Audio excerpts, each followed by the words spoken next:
Hi guys, Emily Grace, PMDD Vlogger here.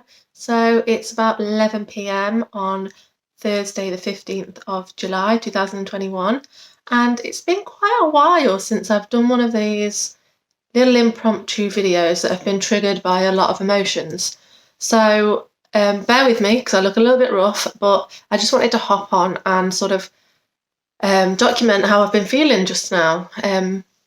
So I've been fortunate enough to have been selected to be part of the storyboard advisory panel for a project that the International Association of Premenstrual Disorders are collaborating on with a film director called Amy Greenbank, who's studying at the Met Film School in London, and they're doing a project called Telling the PMDD Story. And so at the moment, there's, I think, a group of about 9 individuals with a lived experience of PMDD who have come together along with facilitators from the IAPMD and with Amy herself. And we're like sharing ideas about what we think the film or the short documentary might look like, what elements of our PMDD we want to include in the storyline and things like that. And today we got onto the conversation of like things that happen during your luteal phase. And now I'm in a little bit of a better place myself. I'm 2 years post-op for anybody that's not been following. Yeah, now I'm in a little bit of a better place myself. And I've had a little bit more time to process what happened during all my years of PMDD distress and suffering. And I've moved on a little bit with my life and things are starting to turn out pretty good for me right now. I'm in probably the happiest place I've been in my entire adult life, and I'm feeling positive about life and I want my future, which for a long time when I lived with PMDD I couldn't see that future for myself and I found that quite difficult. So yeah, now I've worked through a lot of stuff myself. I guess for me, when I talked about PMDD, all I could remember was like the real crisis points, the points when I was feeling suicidal, I was hurting myself, I was self-destructing. And talking with these other individuals that live with PMDD today, it was just really groundbreaking for me. And I know that sounds probably a bit stupid, but honestly, like I was so thankful to them for sharing their own journeys and sharing their own experiences, because it helped me understand my own past so much more. And it was something that I wasn't expecting to get from volunteering on this project. Like I wasn't expecting that through talking with other people about living with PMDD, like now I'm post-op, I would end up understanding myself more. And it was little things like I remember the major crisis points through my PMDD, and I think I probably remember them because obviously they were the things that had the stronger memories and emotions attached to them. They were the more major points in my journey, and you kind of push aside the little things, they become a little bit insignificant. And I think somebody on the call today described it as like almost like the crescendo, and it's like the straw that broke the camel's back, and that's the bit that you remember, the camel's back breaking. You don't remember all the little things that you piled on there beforehand, and like they build up and build up and build up, and then everything sort of comes falling down. And the sort of things that we were talking about was like we were saying, you know, everybody has bad days, but with PMDD all your bad days in a month seem to come together, clump together, and they're perhaps a lot worse than just sort of a rough day or a bad day. Things like we spoke about, and it was like that light bulb moment that people talk about when they realise for the first time that they have PMDD. Well, that was what it was like for me tonight. So I was like, oh my goodness, I didn't realise that all these things were elements of my PMDD that until now I had just literally brushed over.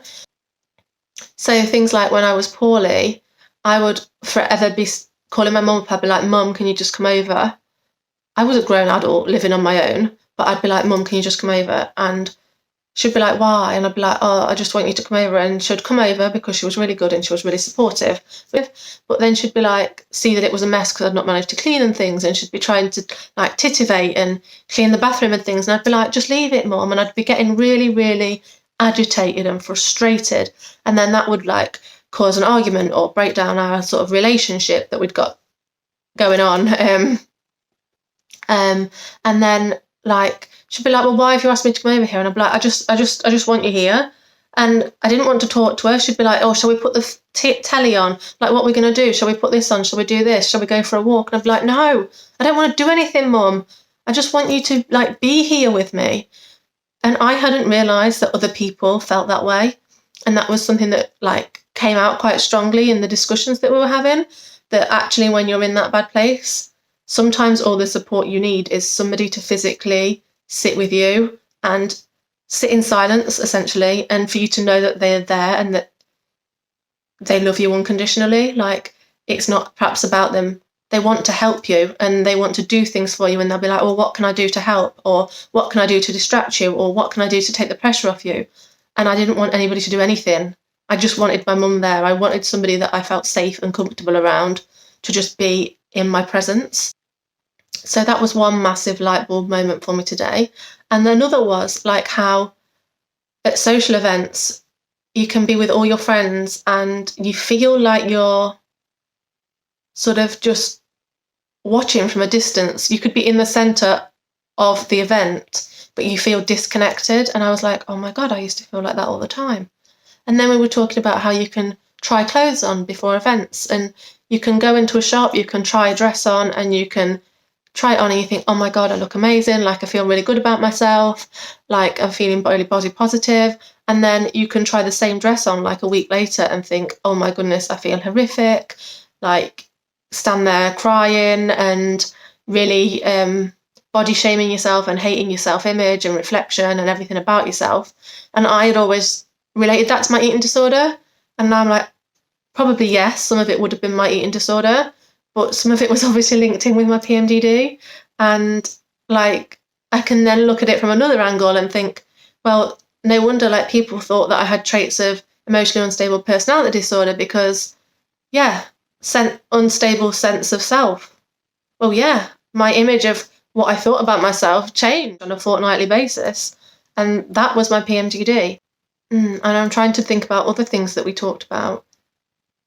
Yeah, we talked about how in your luteal phase, like it can be quite common to become really clumsy. And I was like, oh, I remember that now. Like I remember realising at the time, but I had forgotten like how I used to drop things all the time, especially when I was at university. And well, I say at university, it carried on when I was in my house share after that. So it was still a big problem. Like I would drop plates, cups, the amount of things I broke in kitchens is unreal. I would just be dropping things. And then that moved on to reminding me that I used to be really bad with like locking my car. Not that I wouldn't lock it, that I would, like my memory wasn't processing properly. And so I would lock my keys in my car. Got old-fashioned car, you see.